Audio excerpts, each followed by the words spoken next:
listening to Proof Text, a Glossa House podcast by Dr. T. Michael W. Halcomb, Dr. Frederick J. Long, Dr. Mario Melendez, Dr. Jennifer Noonan, and J. M. Smith. Welcome and enjoy. Hello, welcome back to GrammarPoint on Proof Text. I'm Fred Long, and we're looking at the article. We've been looking at the noun, and I want to return actually to the article, what is commonly called the definite article, but it is just the article. And I want to spend a few more episodes looking at that. We've had 2 episodes on the article, but the article is in fact just that important that we need to look at it again. It'd be good.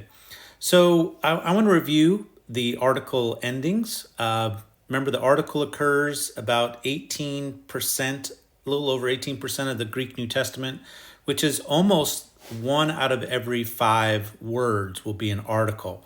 So let's review these endings. You got 3 columns here: feminine, masculine, neuter. Feminine forms from nominative, genitive, dative, accusative, singular, plural are a, tes, te, tain. E, ton, tes, tas. All right, so these are the feminine endings. All right, so the masculine endings are o, tu, to, tone, eu, tone, tus, tus. All right, those last 2 are very similar. Tus, tus. So it's a slightly different. The tav, omicron, iota, sigma is u, so tus, and then the omicron upsilon is us. The neuter is going to be to, tu, to, ta, tone, tus, ta. Now remember that in the singular forms, the genitive and dative are going to be the same as the masculine, and the same thing with the plural genitive and dative. They are the same as the masculine.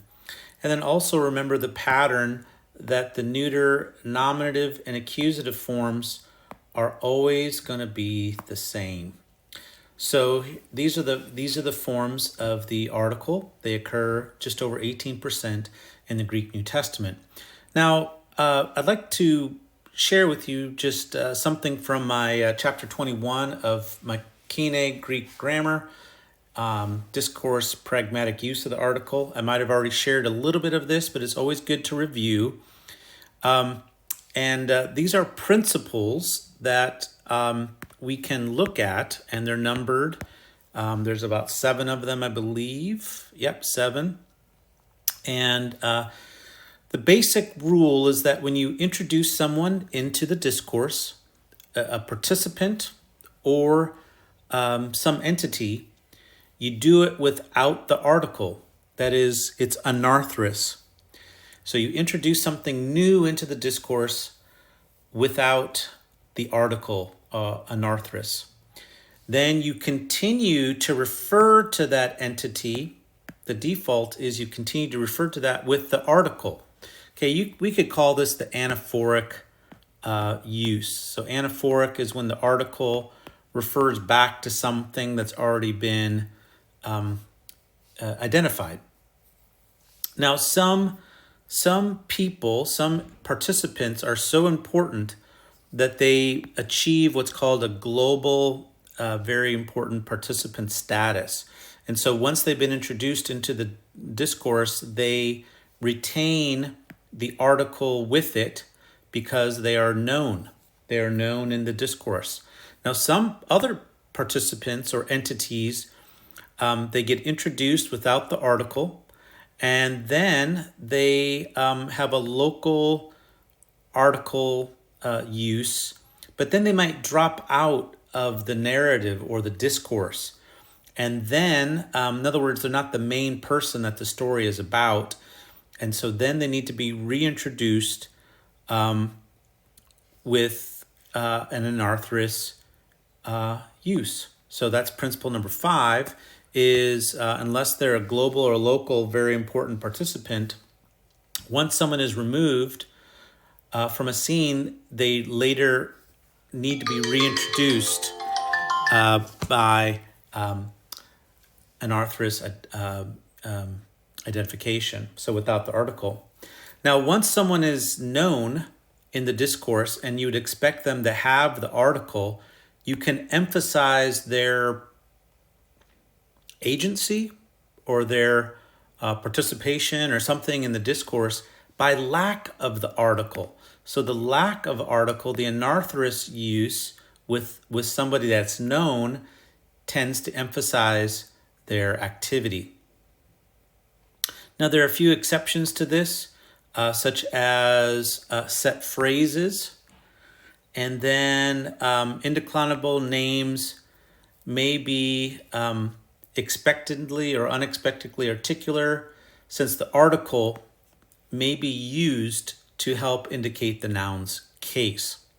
Okay, so these are the general rules, or really principles, and I thought it might be helpful to look at Matthew's genealogy, just to see how these principles are in play here.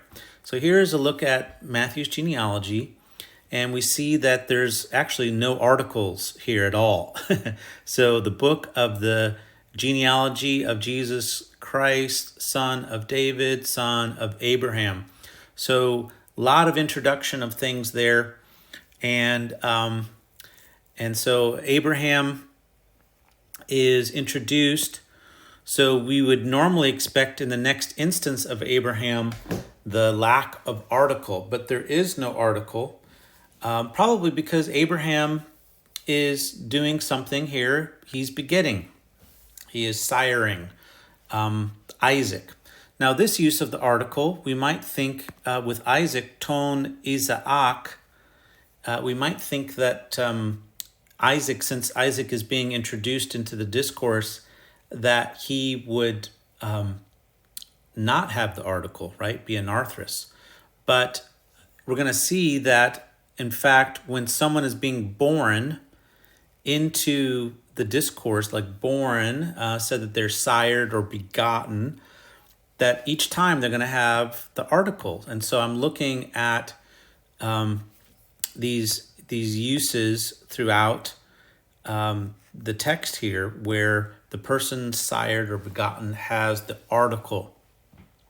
Now, this draws us to another principle, and that is that sometimes something or entity or participant is assumed in the discourse. It is assumed as known and entailed in some previous activity. In this case, the begetting.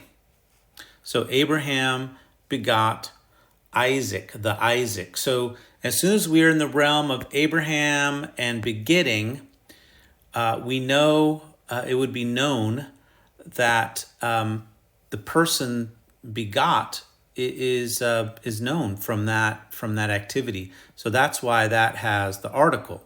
The article is indicating that this is a known entity and is entailed with the activity of the main actor and their begetting. So yeah, that's what's going on with the genealogy, why the father has no article because they're doing something significant, and then who they're begetting has the article because they're known from the act of begetting. Now, by the time we get to the end of verse 18, so this is Matthew 1:18, we can see that Jesus has the article. He was begotten already without and there he was begotten without the article. So that's interesting because he maybe is important. So there's a difference with Jesus begotten without the article. And then we have apposition, the one called the Christ, anaphoric use.